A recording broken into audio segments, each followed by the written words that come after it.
KPCC നേതൃമാറ്റ ചർച്ചയ്ക്കിടെ മുതിർന്ന കോൺഗ്രസ് നേതാവ് എ.കെ. ആന്റണിയെ സന്ദർശിച്ച് കെ. സുധാകരൻ. എ.കെ. ആന്റണിയെ കണ്ടത് പരാതി അറിയിക്കാനെന്ന് സൂചന. അതേസമയം ചർച്ചകൾ മാധ്യമ സൃഷ്ടിയെന്ന് കെ.സി. വേണുഗോപാൽ പറഞ്ഞു. നേതൃമാറ്റം സംബന്ധിച്ച അനിശ്ചിതത്വത്തിനെതിരെ യൂത്ത് കോൺഗ്രസും രംഗത്തെത്തി. ആശങ്കകളുടെ പകലാണ് കെപിസിസി ആസ്ഥാനത്ത് ഇന്ന് കടന്നുപോയത്.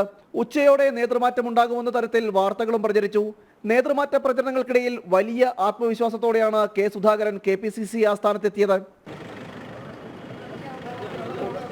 ഒന്നും പറയാനില്ല മക്കളെ, പോയി കടും ചായയും കുടിച്ചിട്ട് വീട്ടിൽ പോയി കിടന്നുറങ്ങി ചെല്ല്.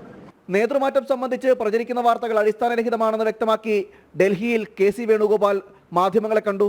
കോൺഗ്രസ് നേതാവ് രാഹുലുമായി നടത്തിയ കൂടിക്കാഴ്ചയ്ക്ക് ശേഷമാണ് കെ.സി. വേണുഗോപാലിന്റെ പ്രതികരണം. കെ.സി. വേണുഗോപാലിന്റെ പ്രതികരണത്തിന് പിന്നാലെ കെപിസിസി ആസ്ഥാനത്ത് നിന്നിറങ്ങിയ സുധാകരൻ നേരെ പോയത് എ.കെ. ആന്റണിയുടെ വസതിയിലേക്കാണ്. അവിടെ ഏറെ നേരം കൂടിക്കാഴ്ച നടത്തിയ ശേഷമാണ് സുധാകരൻ മടങ്ങിപ്പോയത്. നേതൃമാറ്റം സംബന്ധിച്ച വിഷയങ്ങളും ആന്റണിയുമായുള്ള കൂടിക്കാഴ്ചയിൽ സുധാകരൻ പറഞ്ഞതായാണ് സൂചന.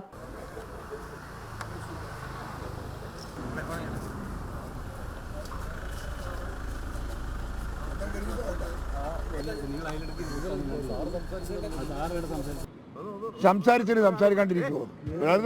സംസാരിച്ച് എന്താണെന്നൊന്നും നിങ്ങളൊക്കെ പറയുന്നില്ല. നമ്മൾ നാട്ടു വർത്താനെല്ലാം പറയാറുണ്ട്, എല്ലാ കാലത്തും വന്ന് പറയാറുണ്ട്. അത് ഞങ്ങൾ ഇന്നും പറഞ്ഞിട്ടുണ്ട്. ഓക്കെ, ശരി ശരി ശരി. ഇതിനിടയിൽ സുധാകരനെ അനുകൂലിച്ച് പാലക്കാട് നഗരത്തിൽ പോസ്റ്റർ പതിച്ചു. സുധാകരൻ രാജിവെക്കേണ്ട സാഹചര്യമില്ലെന്ന് കണ്ണൂർ DCCയും പറഞ്ഞു.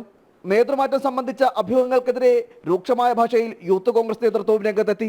പാർട്ടിക്ക് അകത്ത് പറയേണ്ടുന്ന പല അഭിപ്രായങ്ങളും പുറത്ത് പറഞ്ഞ് പാർട്ടിയെ തിരുത്തിച്ച് അധികാര കേന്ദ്രങ്ങളിലേക്ക് എത്തിയ ആളുകളാണ് കേരളത്തിലെ കോൺഗ്രസിന്റെ ഇപ്പോഴത്തെ മുൻനിര നേതൃത്വം മുഴുവൻ. പുതിയ കാലത്തെ ചെറുപ്പക്കാർ നിലയിൽ ഞങ്ങൾക്കാർക്കും അതറിയാൻ പാടില്ലാത്തത് കൊണ്ടോ അങ്ങനെ തിരുത്താൻ ഒന്നുമില്ലാത്തത് കൊണ്ടോ അല്ല മിണ്ടാതിരിക്കുന്നത്. ഞങ്ങളെല്ലാവരും മിണ്ടാതിരിക്കുന്നത്, പുതിയ കാലഘട്ടത്തിലെ ചെറുപ്പക്കാർ മിണ്ടാതിരിക്കുന്നത്, ഞങ്ങൾ കൂടി മിണ്ടിയാൽ ഉണ്ടാകുന്ന പ്രശ്നങ്ങൾ നേരിടാനുള്ള ആരോഗ്യം പാർട്ടിക്കില്ല എന്നുള്ളൊരു ബോധ്യം കൊണ്ടാണ്.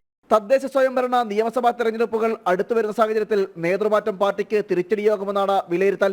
സുധാകരനെ നേതൃസ്ഥാനത്ത് നിന്ന് മാറ്റിയാൽ പാർട്ടിയിൽ തമ്മിത്തല്ല് മറ്റൊരു തലത്തിലെത്തുമെന്നും വിലയിരുത്തലുണ്ട്. ഈ സാഹചര്യത്തിൽ കേന്ദ്ര നേതൃത്വവും ജാഗ്രതയോടെയാണ് വിഷയത്തെ നോക്കിക്കാണുന്നത്. ജനം, തിരുവനന്തപുരം.